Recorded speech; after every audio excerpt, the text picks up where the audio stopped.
I'm here with Ali Ghaffari, and we just did a Life on the Rock for the Divine Mercy Academy, of which you're the founder and president. So we just wanted to continue our conversation a little bit. I was interested to know just some of the challenges, because I just heard the numbers on a podcast, like Catholic schools, 1965 were 5.5 million, now they're 1.5 million, and with the loss of religious sisters, the operating costs and tuition has just gone through the roof. So you're doing a bold thing. 144 students, K through 8. What are some of the big challenges?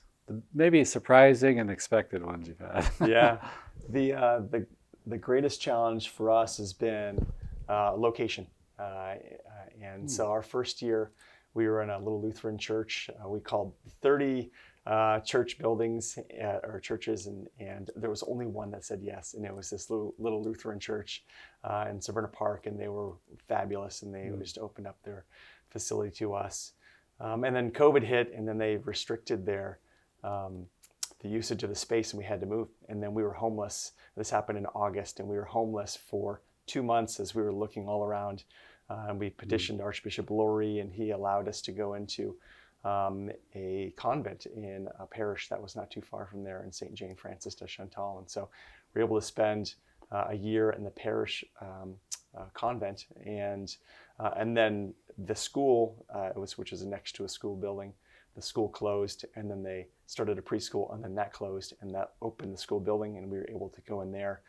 And then it's been a year-to-year lease since then, although we've just signed a 2-year lease. No guarantee that we have a facility after that. And so location's been one, and the other has been financial. You know, when you're starting from scratch, we started with no money. We bootstrapped the organization.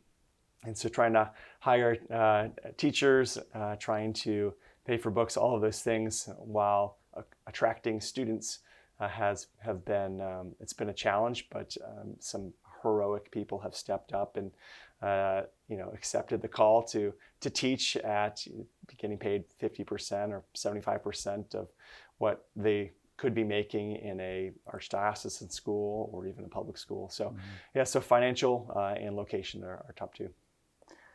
And I don't know, I would think like there would be a great demand for that building you're in. I would think that the Archdiocese would be thankful that, hey, we've got a use for it and everything, but are people clamoring to get into that building? I wouldn't say so, but from the parish's perspective, they want to make sure they're making the best use of that. And it seems, I mean, that makes sense to me that a Catholic school would be the right spot in the Catholic school building.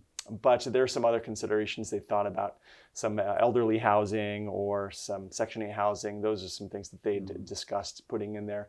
And really, it's their building to do what they choose with. And so we're grateful for the time that we've been able to be in there. And you have room to expand in there? Is it more than? Yeah, that school at one point time held 550 students. Wow. We're a third of that, or less.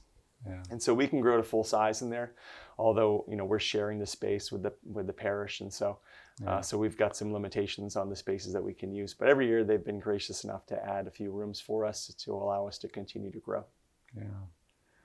Yeah. We just had on the show Our Lady's Seat of Wisdom up in Canada in Barry's Bay, and they were using some facilities renting from the local parish there for their school. So. But you've taught at the Naval Academy, right? That's right. Leadership. And because I should say, like, you were still fully employed, like the first 2 years of the school. So, and your wife's employed, right? Yes. So let's start there. How did y'all balance that? That's got to be tough. Yeah, it was hard, and that's what made the decision to start the school very difficult. Is I don't have time, you don't have time, and to my wife, how are we going to make this happen? Yeah. And so the first year I really wasn't at the school much. I was there to drop my kids off. I was there to pick them up and just to check in with everybody, and just worked in off hours to help build it up. But then in the middle of the first year, COVID hit, and then everyone went home. And so which was a mixed blessing. But the good part of that for us was that I was able to be at the school when the school was in session.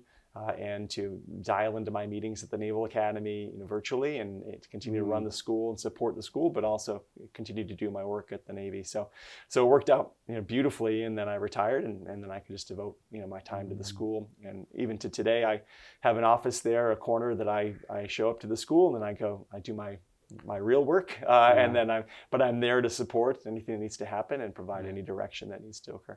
Yeah. But now you're fully retired from the Navy, right? Fully retired from the Navy. That's right. And then you have some, I guess, good people that have really stepped up, like admin people to help with the school. Yes, just phenomenal people. That's the one thing I would say. Maybe an unexpected benefit of just coming out and say we are a 100% unapologetically Catholic school, and that attracts just amazing people. And so they've come out of the woodworks and just incredibly talented and devoted people, just with a great missionary spirit and a heart for evangelization and a love for children, and just a desire to give everything that they have and then some. And so every year we've collected more and more of these people. God has provided them for us. And so the school is built up to the point where honestly, I wouldn't have to show up anymore, and the school would still continue on and be successful. So God has provided. Well, that's a good segue to leadership. That is a very popular term today, and you actually taught it at the Naval Academy. Military it operates, right? It's dependent on leadership. But I'm reminded too, it's like, if you have a mission and it's clear, and people will give, right? Will support, will sacrifice. And so tell us about leadership. What skills and things, how do you face the issue of the school? Yeah, for sure. So leadership has helped me in understanding the importance of articulating a vision. This is what we're trying to do. This is this big, hairy, audacious goal that we seek to achieve. And for us, it's making saints and scholars and becoming this amazing Catholic school that teaches Catholic liberal education. That's going to help our children get to heaven. And that inspires, that in turn inspires people who want to give as much as they can to the school, and their time, talent, and treasure. And then when people come and they want to help out, then it's identifying what are those things that you love doing that just get you out of bed and get you excited, and then putting them in a role to be successful and just getting out of the way and just saying, how can I help you? How can I support you in doing this thing that you love doing? And that's really just been the key to the success of the school, is just getting out of the way of really good people. Yeah, and I'm thinking, like, in terms of like administrative work, I guess I'm not that type of person, but they do maybe have people that really enjoy that work.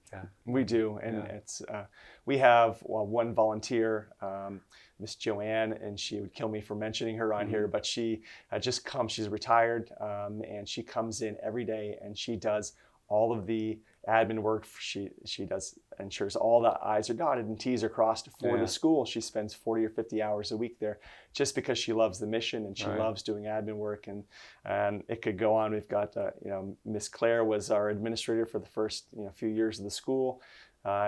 Jacqueline now, and our new headmaster, Patrick Sullivan. They've all been fantastic, and they just roll up their sleeves and bring their loves and talents into the school.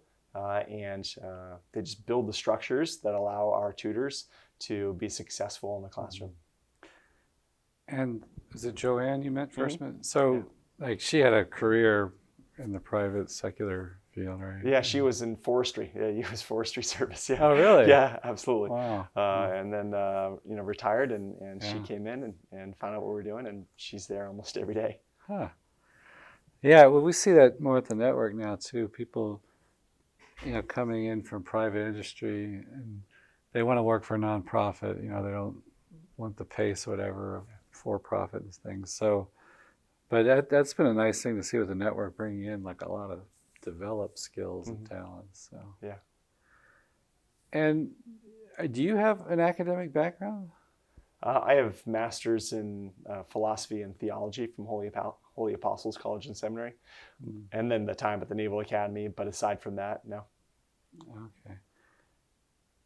And like, to articulate the vision, how was that done to the faculty? How do you, is that conferences or emails or Yeah. text messages? Or what do you... Initially, it was really rough just because I was so unfamiliar with what we were trying to do. I just kind of knew clumsily what I wanted. And so I think back at our first open house nights, and we had very little to show people, and all we could just talk about was this classical Catholic liberal education model that we wanted to do, and thankfully it was enough for some people to jump on board, and then that as we learned more about it, we were able to articulate it better and better. Mm-hmm. At the end of the day,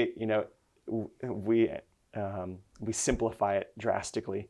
And in the morning, at the beginning of school, before all the students have arrived, all the teachers and faculty and staff, we all come together and we have a cheer, and we say, "What's our mission? Making saints. What's our mission? Making saints. What's our mission? Making saints." And then we say DMA on 3, 1, 2, 3, DMA. And then we've all cheered, we're excited, and we all know with complete clarity what it is that we're here for and what we're doing. Oh. And I know the website, I was looking at the website, and it was very clear, and and it was, I thought about the military, because my mom and my dad both worked as civilians for the government, civil servants, and they had to do a lot of briefings and stuff and everything. And I kind of felt that kind of military feel, or briefing. You did a lot of briefings in the military and stuff. Yes, where that can count. Yeah, because it was, I thought it was, sometimes, it feels kind of soft, inflated, but yours had it gave a vision of something to hope for, but at the same time, it was very solid or something, Yeah, well, they train you that way in the military, and so you need to get the maximum amount of information in the shortest amount of time across the radio or to whomever you're speaking. And so that's my preferred way of communicating. It's just give you the substance and give it to you very quickly and with clarity. So So you said you have a master's from Holy Apostles in theology and philosophy. I've got both. Yep. Okay. Mm-hmm. Well, that's a big help. Yeah, in academics. So, and then your own conversion story, you told a big chunk of it on the show, and it was beautiful. That what kind of interests me. I don't know if you want to go into this, but you mentioned your mother struggled with alcoholism and stuff, and then sobered up. But did she sober up and really find a real relationship to God in doing that? But yet you grew up atheist? She did find God she was in the 12-step program, and through that, I remember her, for a year she was in rehab, and my brother and I went to live with my uncle. And I remember her coming back and praying with us and talking about God.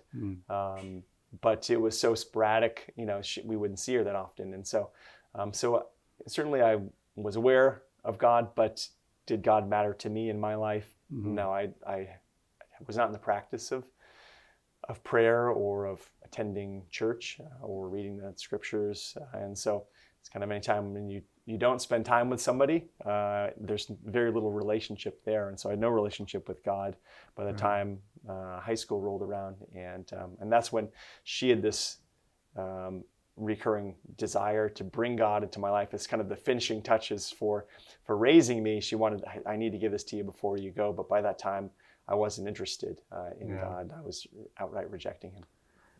Yeah, so she did raise you from a young boy, though. She was just away that 1 year. Yes, exactly. And your stepfather wasn't a religious man, or?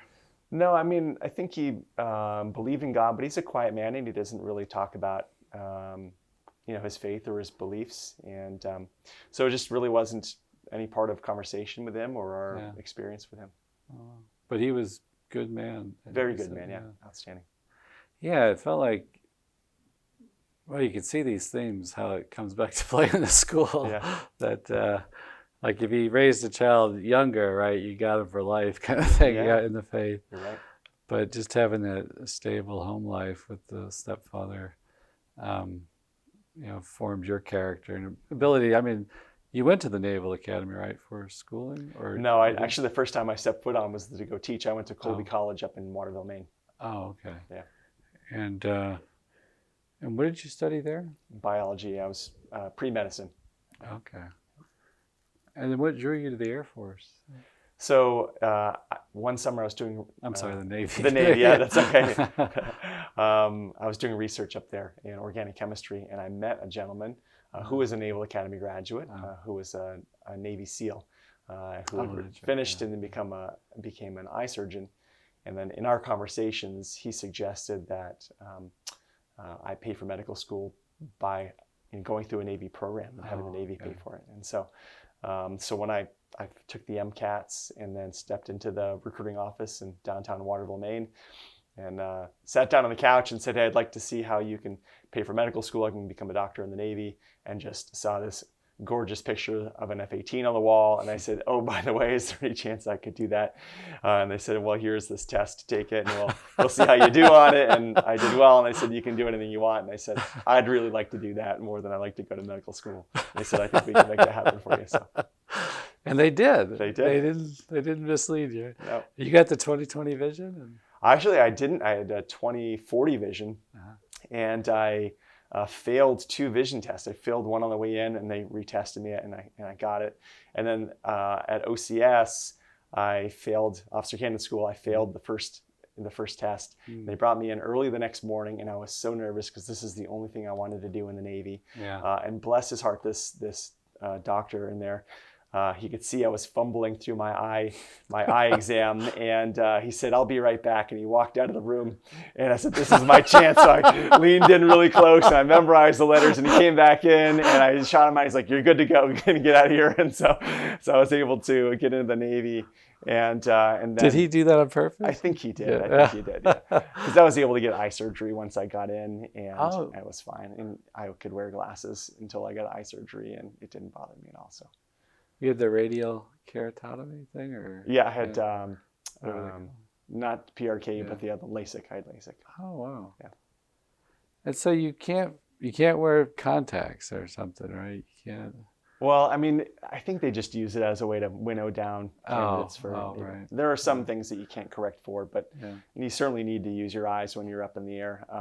But there was nothing that glasses basically brought me up to speed, and it was close enough. So. And that was your dream. That was fulfilling, right? You loved it, every minute of it. And I did. I mean, it's like anything else. Yeah. Obviously you watch the movie Top Gun, and you think, it's all glorious all the time.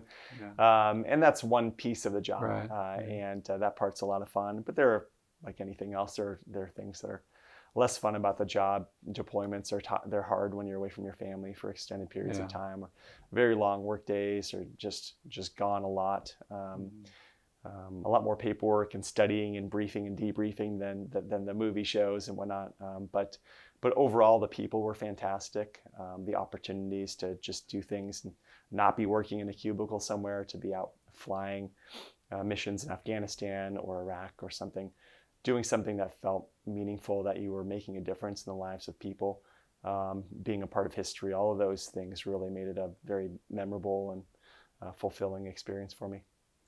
I would think too. I mean, just the fear of, like, if you ever had to eject over a place like Afghanistan, that must be terrifying. Right? Yeah, to get up. It is, and people had to do it. And so yes, you're always worried. And thankfully, in Afghanistan, there wasn't a huge threat. Our biggest threat was running into a drone, or when you're refueling, having the tanker smash your windshield, where you'd have to maybe eject. But some of the scariest, we had one night in Afghanistan where we were monitoring the movements of some Taliban. They were sneaking around to forward operating base, and some of our soldiers, and they asked us to come down and do what's called a show of force, where you fly really low to the ground and really fast, as fast as you can. And there were 2 of us, and it's not the first guy that they see, but it's the second guy that they see. And I was the second guy, and it was pitch black, and we were in mountainous terrain, and I did not want to be down at 100 feet and trying to scare these guys. But we had to do that and just pray that these guys did not have a shoulder-fired missile queued up and ready to take us out. But thankfully, we did that without issue. But that was a kind of a hair-raising event. And like the F-18, I don't know if this is classified, but just roughly, how fast is that? Just miles per hour ground speed? Yeah, I mean, I think the book max speed is something close to Mach 2. I flew both versions of the F-18, the Wow. Hornet and the Super Hornet, and the Hornet's a little bit faster. Wow. The Super Hornet's just a little bit chunkier. It's a little, Yeah. it doesn't go through the air quite as well, but you get more gas in it, and you can carry more weaponry. Wow. But if you're flying around, anywhere, if you're just transiting, it's 250 to 350 knots. You can go faster than that, but if you need to. And then, is it the F-23? Is that the Raptor? F-22. F-22. Mm-hmm. Where does that fit in the pantheon of Yeah, so that's an Air Force aircraft, Yeah. but they are air superiority. And so Yeah. if you think of the F-22 as maybe the quarterback, and the F-18, when we work with our Air Force friends, we are maybe more the running back, where we were smashing through the enemy lines and breaking all of their stuff and getting yardage. The F-22 is ensuring that we can get through, so they are taking out all bad guy airplanes, so that we've got a clear skies, or they've cleaned up most of it and we can clean up the rest and then fight our way in, drop bombs on enemy targets, and then fight our way back out. And this is pretty far afield, I guess, if we're talking, but like the Afghan culture, what is that like? I mean, it seemed like they are a tough, determined, persevering people. How would you describe their culture? Yeah, I would describe it as primitive, but not in a bad way. I don't mean to say that we're superior or anything. I just mean to say that when you're flying over Afghanistan, people are living in mud compounds, and they're living in valleys with their families and their tribes, and that's what matters to them. Like, they don't care about what's going on internationally. They don't care about geopolitics. They care about their family, and that's a strength of theirs. It's maddening for us going into Afghanistan because we say we want you to be our allies, but really they're allied to their bloodlines, their family and their friends, their tribe. And they'll swap. They'll turn their backs on us in a heartbeat because we're foreigners and we don't. We're not part of, their history. And so they've been able to outlast the Russians and us and other foreigners who've come in time after time again, because and the terrain is very difficult as well. But they've just got those ingrained, tribal allegiances that make it very hard to break in and to divide and conquer. Right. And that brings us back maybe to family at the school and maybe your own family again. Do you think your mom praying for you was a huge factor for your own? I forgot, she was Catholic, right? Or she was raised Methodist and then came into the Catholic Church after I came into the church. Oh, after you did? Yes. Okay. Yeah. I have no doubt that my mom prayed for me. She, next to Christ and Mary, there's no one who is more selfless and loving than she is, and self-sacrificial. She just really lives that every day on a daily basis, and I know that she wants the best for me. And over the decades that we've been together, really, we almost have she's only 16 years older than I am. 15. She was 15 when she got pregnant for me. So she's not that much older than I am. Right. So we've almost come through life together, me kind of hot on her heels. And I know that she loves me more than anything else. And so I have no doubt that her prayers have contributed. Yeah. Does she live near you today? Or? She lives in Florida with my stepdad. Okay. And, on your own story, you mentioned your neighbor that was reading Aquinas and Aristotle, which is pretty unusual, right? But one thing that struck me as so real is that you shared in the show how you had maybe more, you're looking as an unexpected source. We should say that. God is a God of surprises. Yes. Talk about that element of it. You guys are sitting on the back porch. Yeah. And he brings up God. So I was, that was that same summer where I met the Navy SEAL.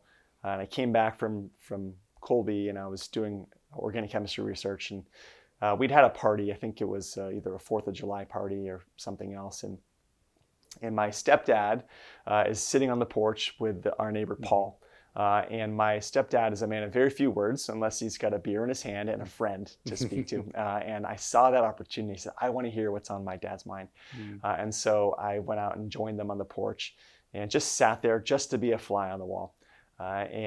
Before long, the conversation turned to me, and Paul said, "Hey, Ali, what are you up to? What are you doing?" I said, "I'm doing this organic chemistry research." And he said, "Well, tell me about it. What is it?" And I said, "Well, we're doing work with these carbines." And he said, "Well, what is a carbine?" I said, Yeah. "Well, it's this combination of carbon atoms." And he said, "Well, how does that work?" And I said, "I don't know. I really have no idea." And he started asking me a couple other questions, and I just, I had no clue. I couldn't answer his questions. I didn't know. I was so adept at playing the game of memorize just the surface level and just regurgitate. I never really understood things that I was learning in school. And he exposed that very quickly. And he said, "I could have come here to throw rocks at you, but I came here to throw you a rope." And then he said, "Do you believe in God?" Whoa. Oh, he was there for you in a sense? That's what he said, yeah. Wow. What did he do for a living? So he operated a historical renovation company. So colleges, state capitals, buildings that are beautiful and designed to last for a long time. They frequently need or periodically need renovation, and so that's his specialty, is to take care of those types of buildings, churches, colleges. But do you think your mom put him up to witnessing to you? Or? No, I don't think so. I don't think she was aware of it, nor my stepdad. And it's just on his heart, and it was just, I think God had put it on his heart to be there and to ask that question. I just really think it was God's providence. And if you were to ask him, he'd say that God always told me that the time I invested in the league was worth it. There was a purpose for it, and then over the next few years after that conversation, we had multiple other conversations. I went into the lowest time of my life, and I was trying to figure out who I was and what life was about. I had to reevaluate everything, and he was there to say, "Hey, stand up straight. You're worth something. You are somebody. You're going to do something great." And that continuous encouragement. And then also battles. We battled, in the show we talked about apologetics. Right. And I was throwing everything I had against the Catholic Church at him, because I did not want to become Catholic. And he was Catholic. He was Catholic. And he used apologetics and history, philosophy, and he just calmly deflected all these things and brought truth to me. And it was the truth that won me over. And we've maintained a strong relationship since then. And in fact, over the last 7 years, we collaborated on a book together. And we wrote a book about J.R.R. Tolkien and the interpretation of his works as mythology, called Mount Doom, The Prophecy of Tolkien Revealed. And in that, we bring Thomas Aquinas and scholasticism as the appropriate filter through which one can properly interpret Tolkien, which is something that's clear in his writings if you know what to look for. I feel, and I barely read it. I listened to it, I think, on tape more than anything, but to me it seems Augustinian. Mm-hmm. I mean, that whole, I cannot, it's such a beautiful plot that to me that Frodo fails to throw the ring in. Mm-hmm. That sounds Augustinian. Yeah.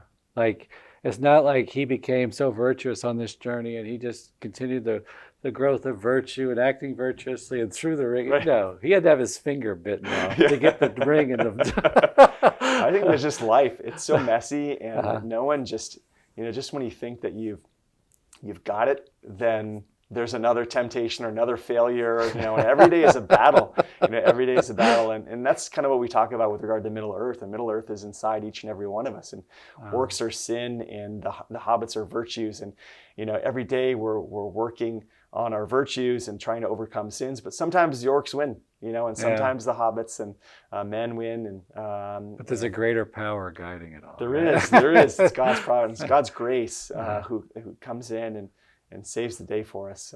It's so beautiful. It is, yeah. And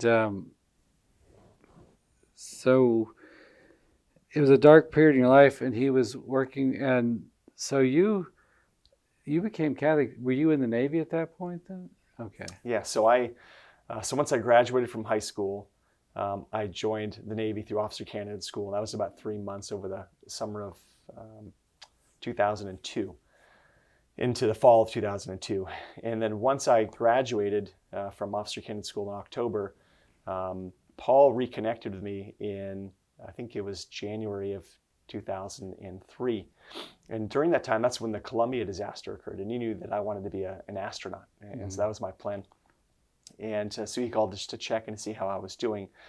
And I said, hey, I'm fine. Thanks for checking in. And he said, hey, by the way, how is your search for God? Where are you at right now with regard to, with God? And I said, well, I've decided I'm going to be a Christian. But my plan is to go to every church in town and see which one I like the best, and that's what I'm going to be. And he said, whoa, he said, stop right there. He said, does the truth comport itself to us or us to the truth? What needs to be a priority for us? And for me, I did not want to agree with him, but I couldn't disagree that truth is foundational, right? Is that rock that we have to comport ourselves to. And I said, well, I guess we have to do that. And he said, well, then you have a duty to find out what the truth is. And I said, all right, but it's not in the Catholic Church. I'm not becoming Catholic. He said, well, bring it on. Where did that come from? Why was that in you? That's a great question. I don't exactly know. I mean, a lot of my friends growing up were Catholic. I just had this sense that if I was going to be anything, I would be what my family was. And my family was Methodist. Just had a sense that, it was us versus them, and nothing I can articulate consciously. My family were certainly not anti-Catholic. And when you were at school in Maine, was that pretty liberal school you're at? Very much so. Yeah, very much so. Did that influence you a lot, or? I do remember being in a biology class, and my professor was very atheistic, and she was very strong about expressing her views there in the classroom. And I remember that being very off-putting for me, even though I shared her take, agreed with her. Yeah, I just felt like there's an emotion behind this that makes me wonder if what you're saying is actually true. Yeah. And it made me more sympathetic to the Christian message than if she had just stated it more matter-of-factly, where I've got the truth and this is the truth, blah blah blah. But yeah, so I think, and then honestly, just not having God in your life is a life of loneliness and misery, and that was probably the biggest thing that propelled me. Is that I've tried everything that the world says to try that will bring you happiness, and none of those have done that. Beyond the fleeting moments of happiness, but true joy was inescapable for me until I came to Christ in the Catholic Church. And was like Mary, the Eucharist, were those big hurdles for you? Or? The Eucharist, I don't think was, because I was able to read about the Eucharistic miracles, and but Mary was. I had no experience of Mary growing up, and so I felt, I've got a mom. Like, why do I need Mary as my mom? She's never been a part of my life. And I remember I had come into the church and visiting a woman's house out in California, and she had must be 20 statues of Mary in a display in her house. And she was wondering, what is going on here? This seems excessive. But my relationship with Mary has grown and grown and grown every year, and I've been Catholic for 17 years now. And past my initial, holding her at arm's length, eventually, asking for her intercession and building a relationship with her through the rosary, and praying for her intercession they've really opened my heart to the beauty of her motherhood, her spiritual motherhood. And wanting her to be in my life and the life of my children in the school. And what about being married and seeing like your wife become a mother? You have 3 kids. That's right. And that motherhood changes a woman, and the maturation there and the beauty of being a mother, the power of it. Was that an impact on you? Or?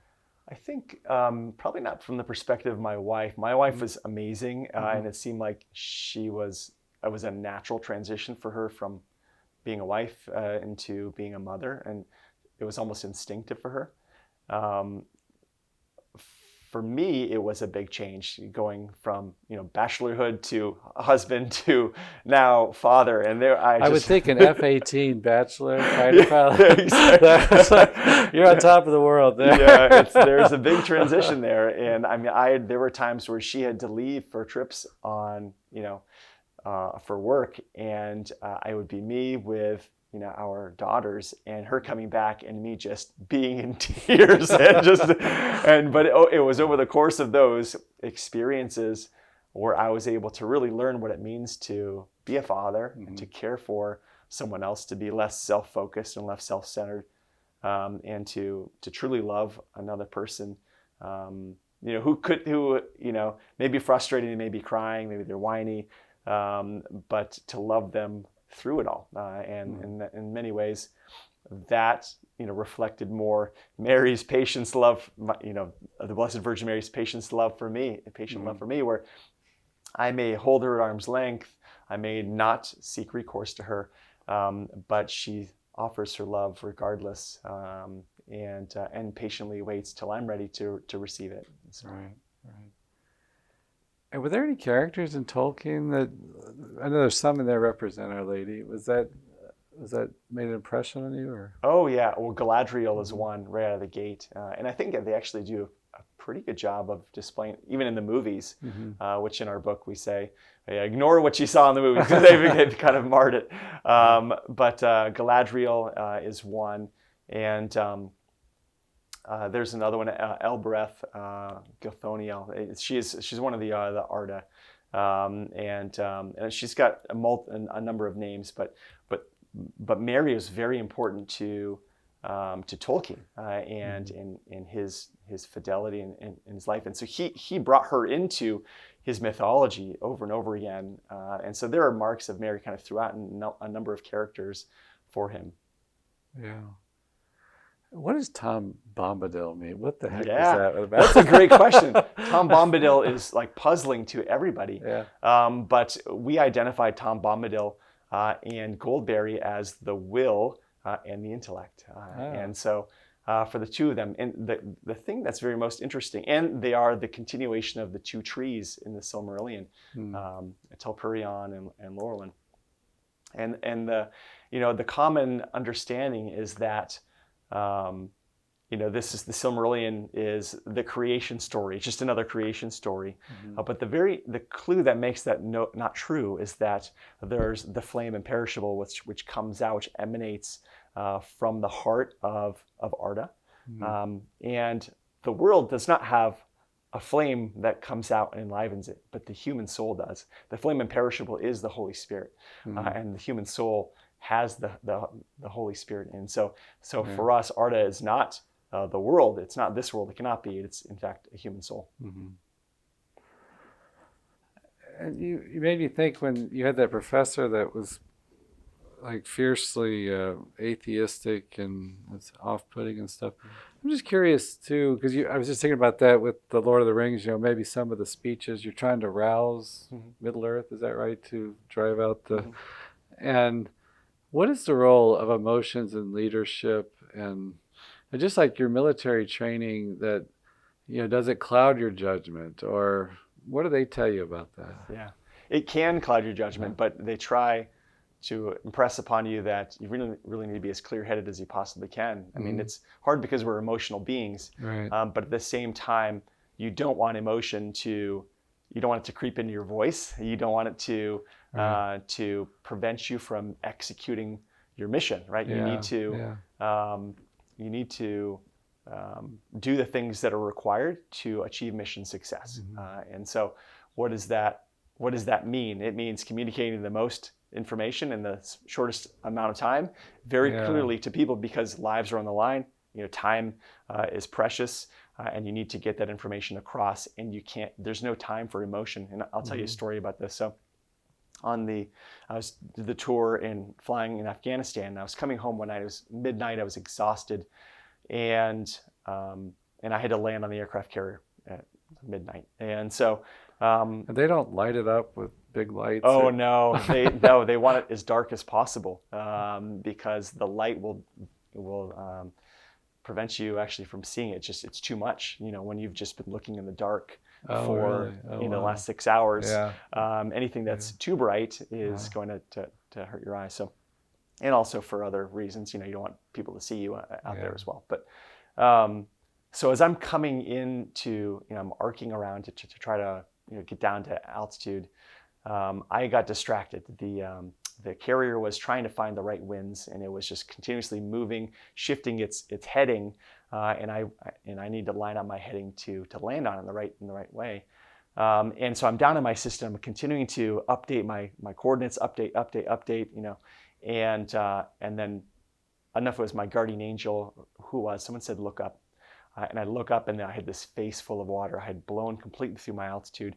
And if I didn't act in that moment, I was going to be a oil slick in the Indian Ocean. And so I pulled up with a stick for everything that I had, and bottomed out at maybe a couple 100 feet if I'm lucky. Got back up on altitude. And all I wanted to do was freak out at that moment. I almost killed myself due to my own inattentiveness. Yeah. But I had to now land on an aircraft carrier in the middle of the night, and exhausted and freaking out. And so there's no time for the emotion. So I need to compartmentalize, push the emotion to the side. I can't deal with that right now. All I can do is the next right thing to get myself onto the deck of the carrier, and the next right thing, the next right thing. And then once I'm safe, the jet is safe on deck, then I can have my moment where I'm just emotionally freaking out. But you can't do it then. And so the military does a great job of helping you to understand that you need to compartmentalize, and you have to move this stuff until you can deal with it at a later time. But right now, you just have to handle it's one task, one foot in front of another. And when are emotions good, maybe to help you push through something, or what do they present positive light to it sometimes? Yeah, you'd mentioned it earlier in the term of leadership and the value of leadership. And so one of the things we teach at the Naval Academy is leadership is about relationships. It's about relationships between leaders and followers. And it's a relationship based upon trust.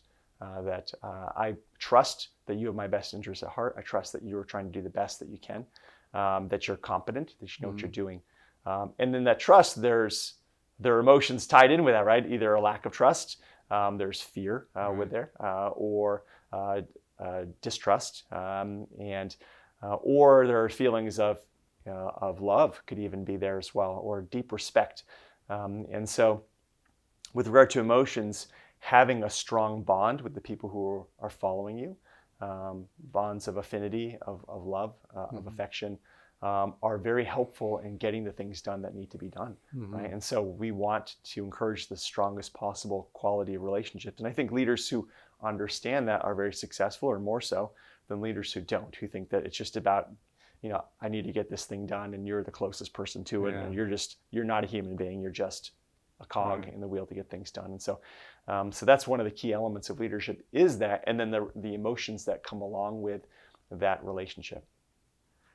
And what about like just irreconcilable differences? Like they want this and this is the mission or whatever, and you guys just can't come to, what do they tell you about finding an agreement, a common ground with that?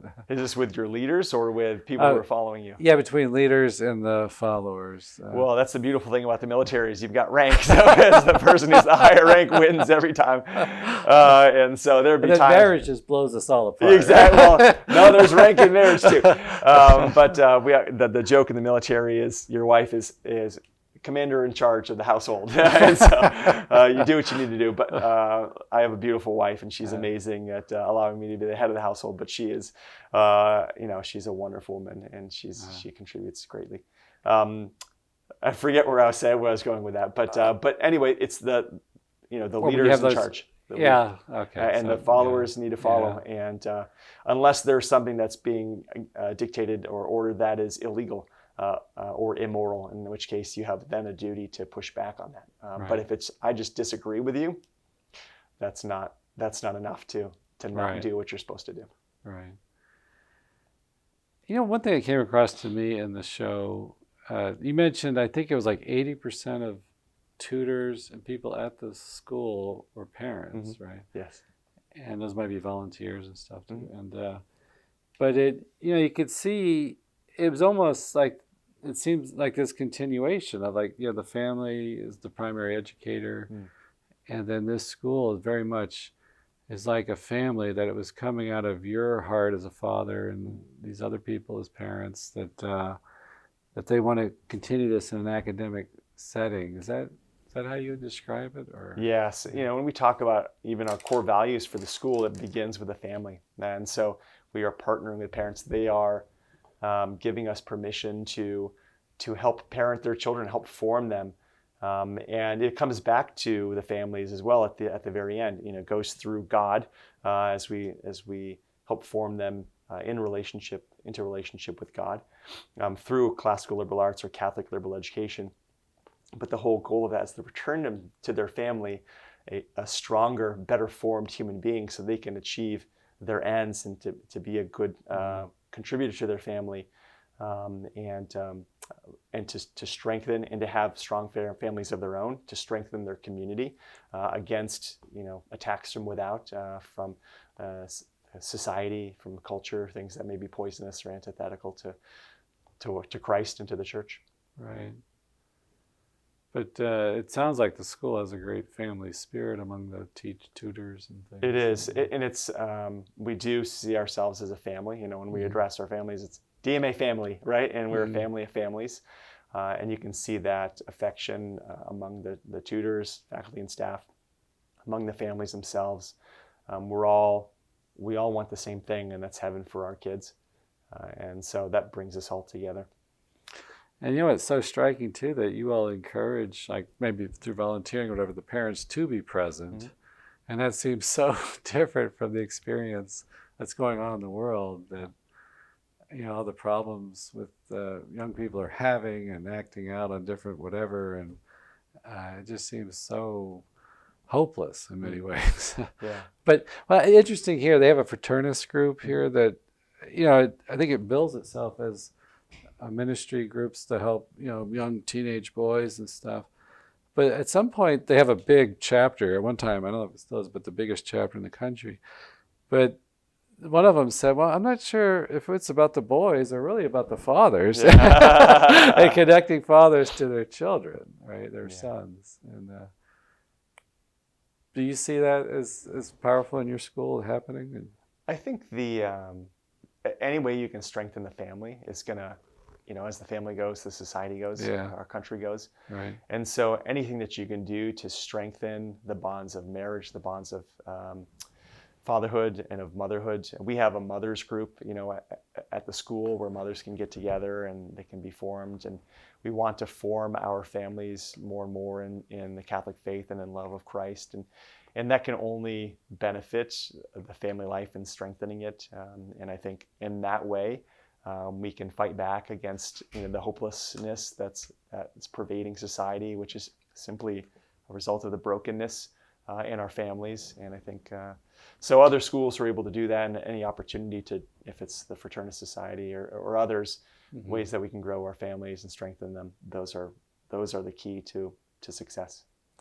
And what's neat in your story is that you very much are aware of brokenness that's out there, right? You've walked through some of that yourself. And the other thing that caught me in the interview Brother John did with you was those questions that those ancient Greeks had, right? They just don't go away. No, they don't. Yeah. And even put, like, maybe as a child would still have them in their own childlike way. Like maybe, I don't know, purpose of life, how to lead a good life, or, I want to be heroic, I want to do the right thing, what's the right thing, kind of thing.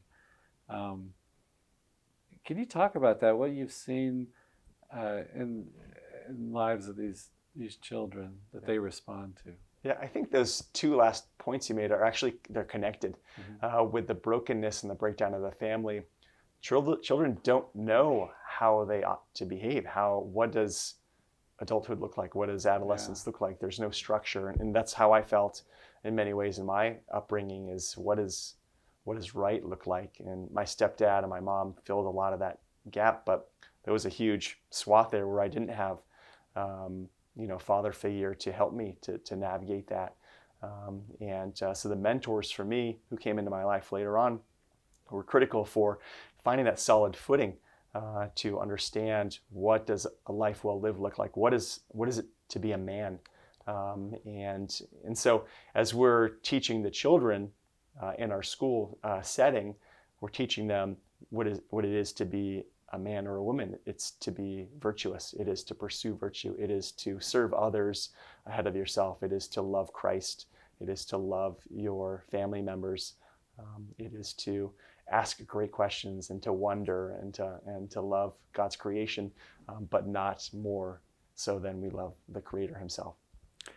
And were you in the Methodist church growing up? I mean, your mom brought you to that church, and yeah. So I was baptized in the Methodist church twice, and I was once as a child, as a very infant, and then again because we weren't sure if I'd been baptized the first time, again as a teen, and then I was confirmed in the Methodist church, and I've got fond memories of the church, of the Methodist church, and so yes, I attended predominantly in high school, a little bit when I was a kid, and more in high school before. I went away to high school for private school, the last 2 years of high school, but before then, for a couple of years, I was. Oh, you went to a boarding school? I did. Oh, that was a good experience. Was it? It was an eye-opening experience. I went to Phillips Academy, Andover, which is world-renowned boarding school, and I was a poor kid from Vermont showing up, and there were princes from India and Turkey in my dorm. Kids were rolling up in limousines, the doors opening out, kids are popping out. The heir to the Goodyear fortune was there. There was the younger brother of an NHL hockey player that was on my team, and it was there were people from all over the world there, and that was very eye-opening, and the academics were very rigorous there, and I learned a lot. I mean, the first semester was very challenging. I just remember calling home just a mess about I was working nonstop, like homework late into the night, all weekend long. But I felt like it strengthened me and did as good a job of preparing me for college as I could have expected given my situation. It was not a classical or a Catholic liberal education, which I would see as far superior, but living away from home and undergoing that rigorous education, I think, were good for me, and not only in building me up, but also giving me the confidence to step out and say, all right, I made it through that place. I can take care of college. Okay, I made it through college. I can join the Navy, and I can do this thing in the Navy. And so, Well, I was wondering, like in the Methodist church, you very much heard about the value of like serving others, helping others. So you really came out with like those values, or? I wouldn't say I got those from Methodist Church. For me, there was a cute girl in my youth group, and I was there for her. And as far as all the other stuff, that kind of washed over me. If I got any idea about service to others, it's from my parents, who did that for me day in and day out. And I can say that's a lesson I've just continued to learn as life has gone on. And I'm nowhere near where I ought to be, or where I want to be, or even where my parents are. But that they would be the ones I would point to. Yeah. I know for me when I was growing up too, it was one thing. My dad used to read like some philosophy books to us, and one thing I got out of that there was a truth, that there was objective truth. Yeah. Now, one of these philosophers was pretty far off, maybe like their moral behaviors and stuff, but I said that is such an important piece to this. That if you give like a young person, okay, there is such a thing as a heroic life. I mean, today I think we've just decayed to this thing of, there's not even heroes. The heroes are so mixed and everything that, which is, I guess there's truth in that, but it doesn't seem like they really. I mean, the ideal is, we have struggles, but we still achieve some heroicism, right? And it seems like we fall short. I mean, I caught the very tail end, like the 1977 Superman movie, It was like, he was good, completely good, maybe the third movie he fell apart, but it was like the first one. But anyway, it just seemed like, especially, I don't know, I was thinking like young boys especially, it's like, if you can get them that knights, or there's a hero's journey, doesn't that kind of ignite them? Yeah, I think you're right about that. You're onto something that I think today, storytellers in Hollywood and in our books, they mix the good and bad, and a lot of our heroes in the movies and the stories also do bad things. And the villains, they always want to now show, the good in the villains. And so it provides almost a confusing sense of what should I be aiming at? And there's good in that, and to understand that we're complex beings and no one is one-dimensional. However, with that said, I don't think it points the way toward how we ought to be. Do I want to be like, Iron Man and be this rich playboy, self-centered guy, but who also, when he feels like it, saves other people? No, I don't think so. But the right thing to be is to be virtuous, to be someone who is committed their lives to truth and reason, and doing the good in at all possible and whenever possible. And so I think that clarity that you can provide with the example of the knights, and we do that in Catholic liberal education as we show them, the knights. That's 1 year we have a medieval year, and they get to see knights in armor and study the chivalry, and they get to see that example, and then they want to become like that. And to me, it's fascinating in movies too that Hollywood has to clothe, and it goes, I guess, farther back than Hollywood, but just they have to clothe evil with, maybe the best actor, the most handsome actor, or the wittiest. He's got, usually the villain's got the best lines, right? Yeah. And there's what is the attraction of that? That I don't know. Some people have described it as just like this license, that it's just that draw of I can do what I want, just impose my will, but there's a lack of virtue there.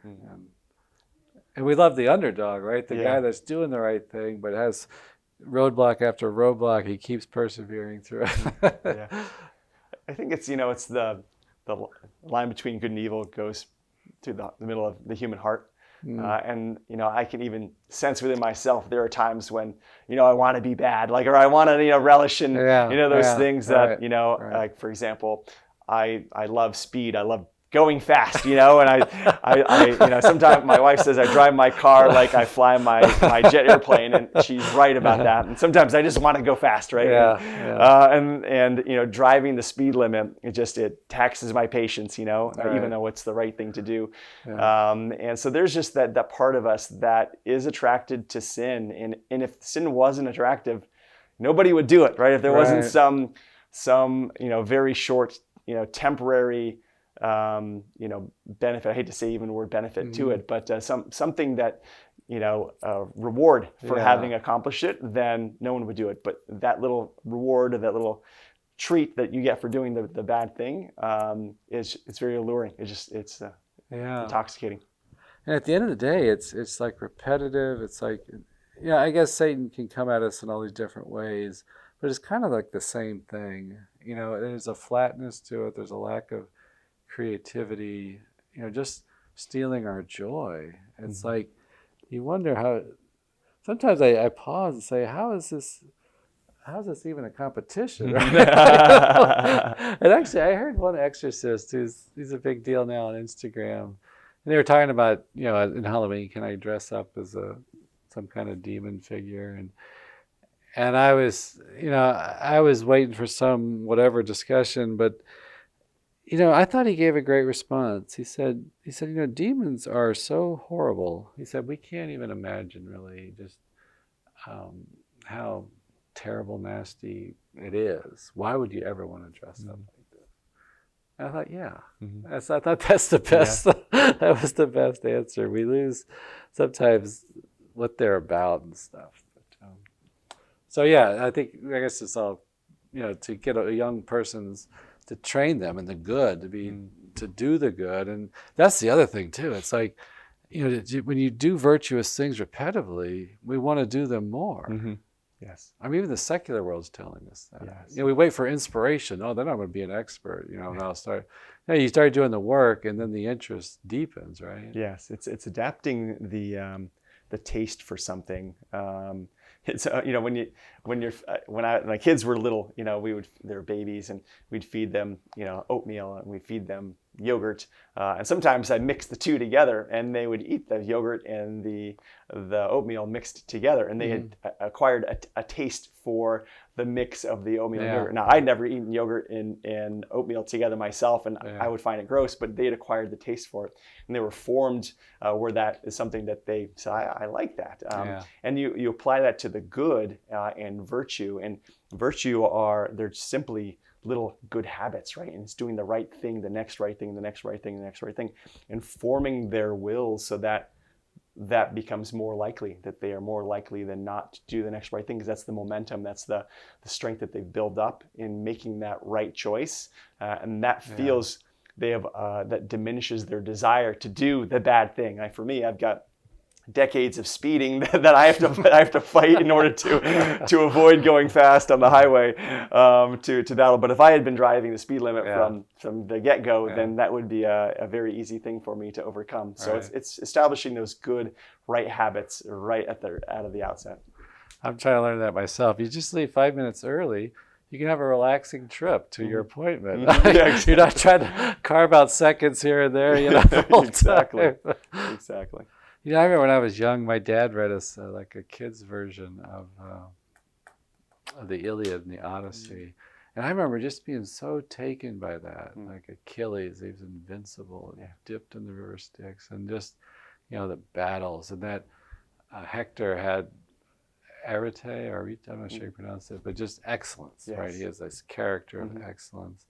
And I just remember as a kid being just like completely taken by that. It was like, it's like, those themes. And even later in life, I remember reading that scene, like Agamemnon burning the ships, right?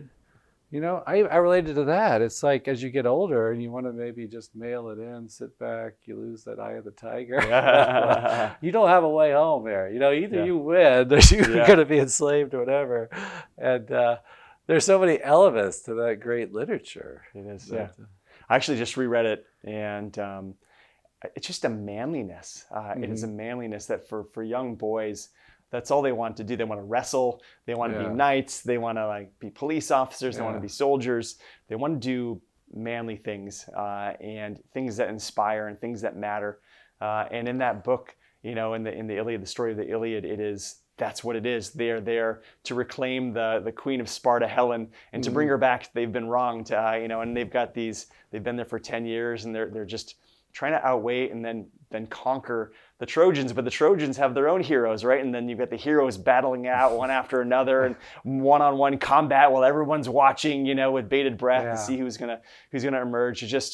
It's something I'm getting, tingly just thinking about. There's something about, manliness that just desires that or finds a cause, part of mission. It is. And for me personally, the one that inspired me was Star Wars and Luke Skywalker piloting the X-wing to win the battle against all odds, the underdog that you talked about earlier, against the Empire to save the galaxy. That was what inspired me when I was a kid to want to fly planes. But that dream had kind of just been buried, and that came up in that moment where I was sitting in the recruiter's office staring at the F-18. I had visions of X-wing fighters, drifting back up in the back of my head. Said, that's what I want to do. I want to be that hero that I wanted to be when I was a kid. I want to save the universe, through being a pilot.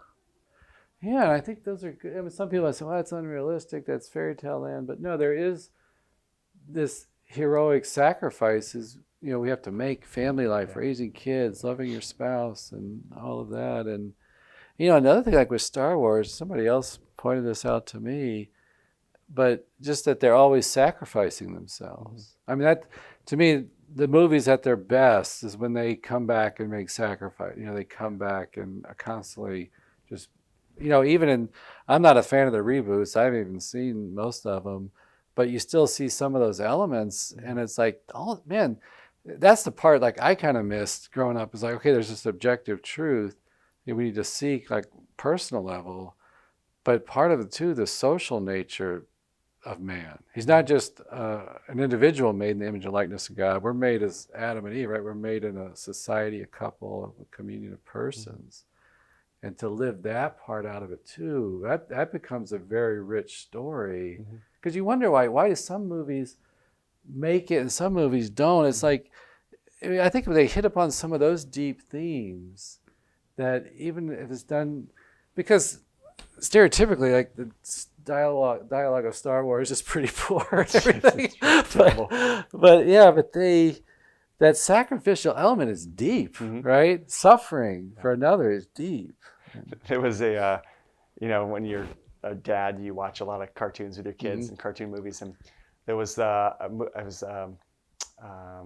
cartoon movie that came out probably 5 to 10 years ago about a robot, and this robot, you get to know him over the course of the movie, and then at the very end, he sacrifices himself to save the children. And right. I mean, I remember being in the movie theater just like weeping at the end of this cartoon robot, just like sacrificing itself. And then surprise in the end, they're able to save his memory chip, and all is good. But I think there's something in there that, and Tolkien talks about this with regard to mythology and fairy tales, and it was integral to C.S. Lewis's conversion, is that these myths, these fairy tales, they're not all make-believe.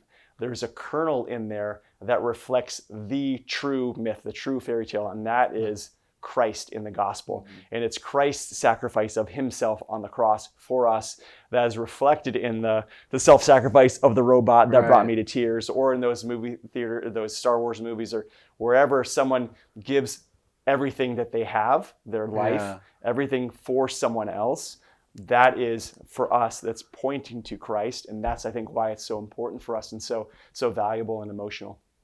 Yeah. Did you ever see The Emperor's Club?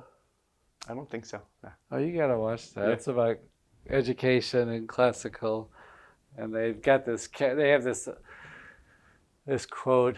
Well, I butcher it, but anyway, it's like above the doors you walk into this classroom, a boarding school, high school boys, I think, and they have this one figure that he's totally lost to history, Shatruk Nahante or something, and he did some battles or conquerings, but he never gave anything, so he's not remembered. Yeah. And I thought that captures something too. It's like, if you don't give to something in your life, there's no meaning there, right? It's not, I mean, we could think like the American dream is just acquiring, consumerism, doing more. But I mean, certainly, I think that is part of our history too. Is like we have said that. I think that is in our DNA to be a giving country. I think we're generous in many ways in supporting other nations and stuff. We could always do better, more. But we also have to struggle with the capitalistic. I mean, if you look at our origins, I was recently going through a history book, and it was like, man, this country was wide open flat for the word go. I mean, you had those escaping religious persecution with the Pilgrims and stuff, but then you got those coming over, and just natural resources and tobacco, and it's just like wide open, and that's kind of fun too. But it's got to be balanced, right?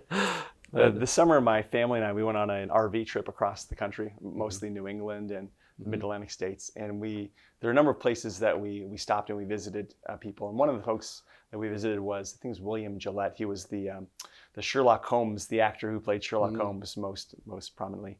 And he had built a castle overlooking a river. I think it was in Connecticut, if memory serves me. And we toured his castle and learned about him. He had a bunch of cats. He was a bit of a recluse, and built up a train for himself. He loved trains, but his life seemed to me, from my perspective, I'm sure, I didn't know him, but from the bit that we saw, seemed to end at himself and to not go beyond himself.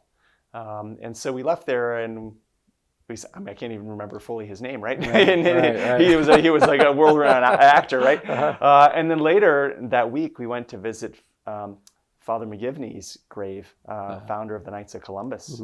And we went to the church, I think it's St. Mary's, where he founded in the basement there this amazing fraternal order, which cares for so many people. And he gave his life to all of this. And then, the miracle, that's now counted toward his sainthood, and all the things that came together, and just how he's served in his whole life. And so that type of life sticks with you, as somebody who's looking at lives that are lived, some better than others. It's not the lives that are for self, it is the lives that are emptied in service of others that are those are the inspiring ones. Yeah, yeah. And I know we got to be wrapping it up soon here, but I was taken too in your conversation, Brother John, that you were asking like the young students, your tutors and things like what do you notice about this, or like this teaching, I guess, or topic, and you're trying to cultivate a curiosity, and the word that caught me, you said wonder. Yes. Talk about that. Yeah, for sure. So wonder is this basis of exploration. I think that in my personal life, in my education, wonder was snuffed out of me at some point in time along the way. I loved reading, I loved learning, and then by the time I finished college, I just remember not wanting to crack another book and just being exhausted and having no desire. At the end of college. At the end of college, wonder had been stomped out of me. But wonder is that's the desire to know more, just the marvel, to sit back and to examine. And so what we do in Catholic liberal education is we show something beautiful worth emulating, and then you can wonder about in the expertise, the beauty, the truth, beauty, and goodness that's held within there, and it inspires you to replicate that, to learn about, and then to create with your own, once you've achieved mastery, if it's handwriting, if it's painting, if it's use mastery of a language, writing, whatever it is, that wonder, if it's knowledge of a particular topic, if it's about birds or about World War II or whatever happens to be, that wonder then is that fuel that feeds the fire of desire to learn, and just this mastery of the material and connections from one thing to the next. I mean, there's one child in our school that he knows seemingly every detail about every war that has ever existed, and he'll sit there and he'll tell you about it because he wonders about those and he loves those things. And if you ask any kid, there's something that they have wonder about. But oftentimes as adults, we don't have that. We don't wonder anymore. We've lost that. And so Catholic liberal education fosters that, says, no, there is a sense of wonder, and it is that sense of wonder about God himself that is the key to unlocking our faith life with him and our relationship with him. Because if I didn't wonder, why would I have a relationship with God? Why would I wouldn't wonder how I ought to live my life, or wonder what what God is about, or what he wants from me. Those things don't come to my mind. I am focused on making a paycheck, buying the things I want to buy, and that's it. But the wonder opens you up and unlocks to something greater than yourself. Yeah, and just like, I guess it begins maybe with noticing, and just like I hear like parents talk about this, and fathers, like just observing their children as they develop and grow, just a sense of, it seemed like it leads them to like bigger questions, and think bigger, and seeing their child make decisions and things. We had one family who joined our school. Their child was at a archdiocese school. He said before he went to the school, he loved sketching birds. He loved observing birds and sketching them. And then in that school, they had iPads and tablets and all of the things. The kids were on screens.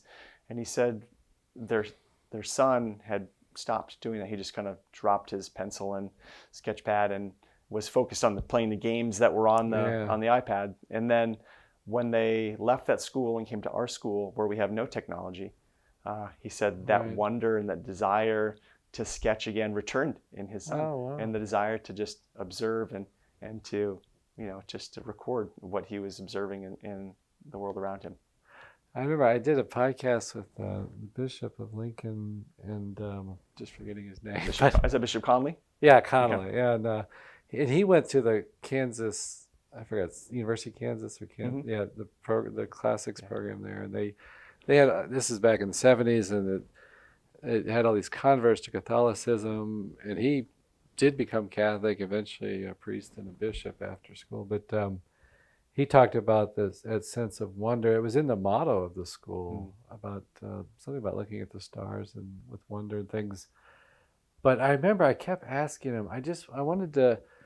I said, no, it was the material, right, that these professors were teaching. They were teaching like these great classics, right? If we could just get people to read and study these, that would lead to this conversion or whatever. But he would not relinquish this point. And it was gentle. And I finally realized, okay, I was probably getting the point he was making. He said, he kept coming back to the gift that these teachers had, these three professors, that they could cultivate this wonder, that they could present this material. And it was absolutely essential, to that. And I remember it struck me. I always think like with football or something, if you just get the right coach, you just get the right. But it's more than that. Well, it is. It's like giving. You can give a team the playbook. It could be the greatest playbook in the world, but if the coach can't communicate that and teach that to the players, then it's not worth anything, right? And so you could take the greatest works of civilization and plunk it into a school, but if the teachers can't unlock that by asking the right questions, and I'm trained as an executive coach, a leadership coach, and so I understand the power of questions and to ask the right question at the right time and the right tone, and asking the right questions then invites them in and attracts them like honey.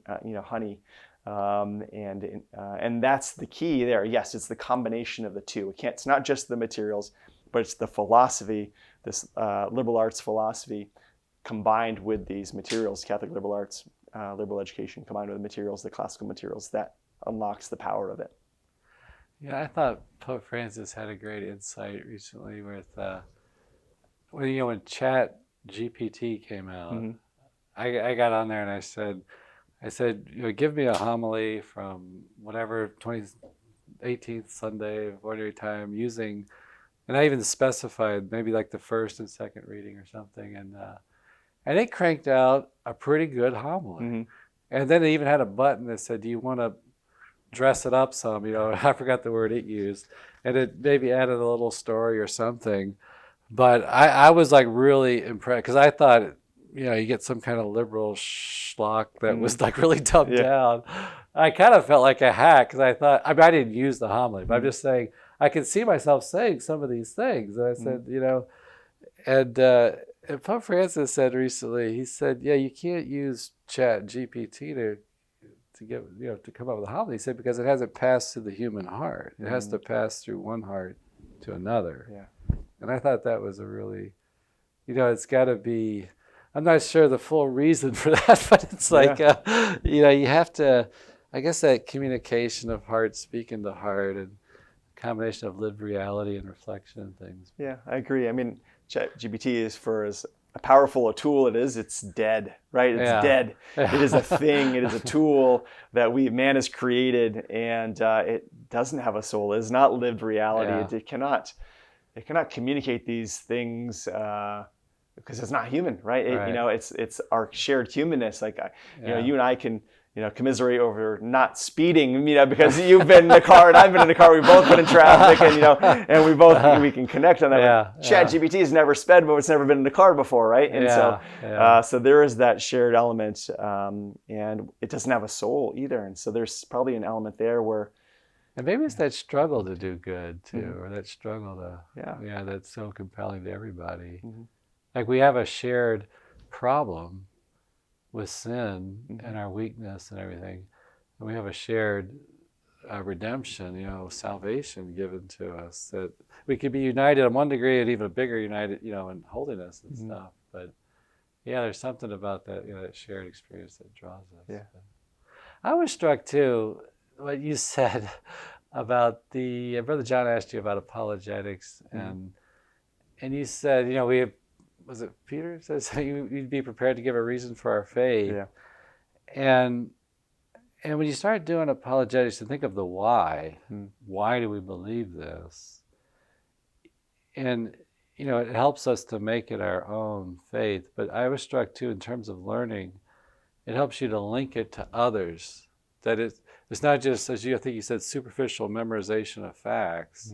Because I just read this from a secular source. It was just like, a life hack of memory tips. They just say connect it to other things you know, Yes. and it's much easier to remember.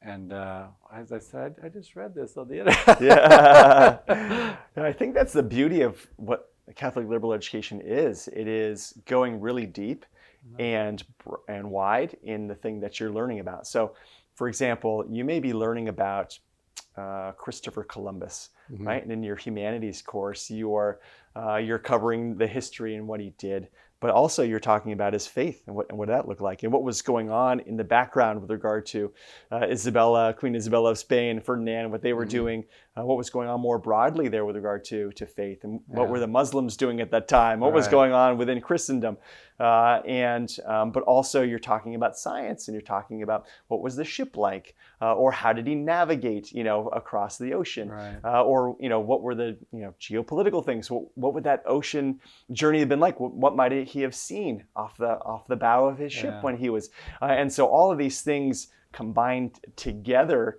to form like a three-dimensional experience in learning something that leaps off the page, where you can say, I can see myself, I'm experiencing what it is to be like Christopher Columbus. And then you never forget that, right? You may forget some of the details, but you're in there and now it's locked into your memory. And so that's how you really, truly understand something and comprehend. And then you can just add to that. You can just add to that knowledge that you've gained and to build it and strengthen and become an expert in it.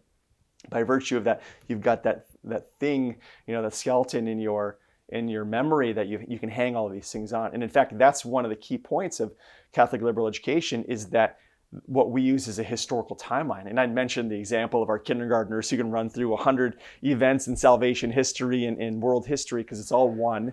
But what we do is every class year, there's a new time period, a historical time period that the students learn.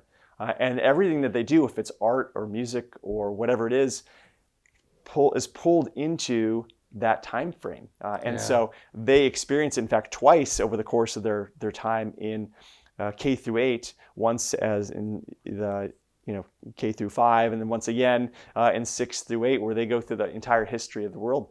And so they've got this framework built in where they understand what happened when and what was going on in Scripture, in the church, in history around the world, and then they just keep adding and filling that thing in. So they've got a keen understanding of what happened when and how all those things are connected. And to me, it struck me too, just like maybe how our mind works. It's like, to get these facts, it's like the kids are blessed with ease. They're very good at memorizing, right? So you get all this data points, and then you can put it together, fit it to a formula. You're right. You're absolutely right. And so because they can memorize things so easily when they're a kid, you feed them all the things that they're going to need for the rest of their life. And you build out that framework. You just keep dumping it in. They memorize it. And then they've got it. Then it's locked in there, and they can always use it wherever they go. If it's poetry, if it's times tables, whatever it is that they've got in there. And now that will never leave them. Yeah. And I guess, too, you make you think of the art, like what was going on in the art world, what kind of artistic works were being done, what were the themes, how was Christianity expressed? Even like with St. Francis, right up until his time, Christ was usually portrayed like in a more kingly way. It was kind of this transition period. Like he popularized the Franciscans, the Stations of the Cross, the humanity of Christ, the crib and everything. But I mean, that was like centuries before that happened. So it is expressed in culture and art and literature, I guess, I presume as well. I remember I went to a World Youth Day in Rio, and on Sunday after it was all over, two of us, Doug Beer and I, went to it's some kind of park it was on the coast. And it wasn't just like a typical beach. It was like rocky, and they had vegetation and stuff. And I remember like looking at the Atlantic Ocean, and I'd seen it, from the American perspective. But some reason when I was there, I looked and I just thought of like the Portuguese explorers or whatever coming across this huge body of water. I mean, it's just something like you're just looking at the ocean just flat out there, and it's like, I mean, I don't know. For some reason, it just hit me, the wonder of expeditions and I mean there was terrible, horrible slave trade and everything, but there's also missionaries brought over that planted the faith and things. And so I don't know. Yeah, history's powerful. It is, and as you're right, wonder is too. It was you never launch an expedition without someone first wondering, I wonder what's on the other side of that body of water, right? Nothing gets started without that. And bring back in the leadership, and then setting a vision that says, if we can get over there, then we can explore, we can make conversions, we can get rich, all of those things. And who's with me, and everyone jumping on board with that. And so it's all tied together, and you can't break it out separate from one thing to another. And so it's beautiful. It's just the way God created us. It's creation is interconnected. It's integral. Yeah. Well, thank you so much, Ali, for talking with us and sharing with us. I encourage anyone to go to the website, learn more about the school, and you can support them or, just try to spread the word about it. I appreciate it. Thank you, Father Mark.